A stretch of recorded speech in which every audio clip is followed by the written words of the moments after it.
Have you played Rubik's Cubes? I have. I started to play it when I was young.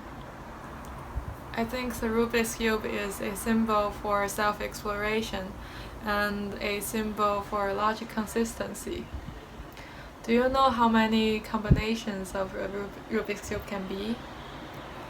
I did a Google search. It is more than 10 to the power of 18 possibilities. But there are also things that are the same. For example, the orange is always opposed to red, and the green is always opposed to yellow, and the orange to the red.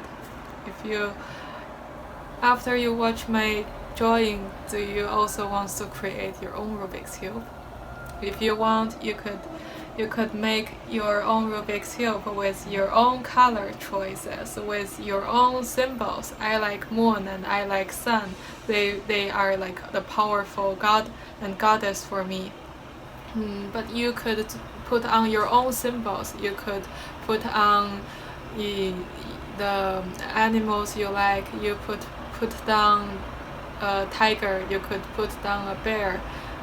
If you don't like an animal, you find you are more driven to some industrial things, you could even put on a helicopter.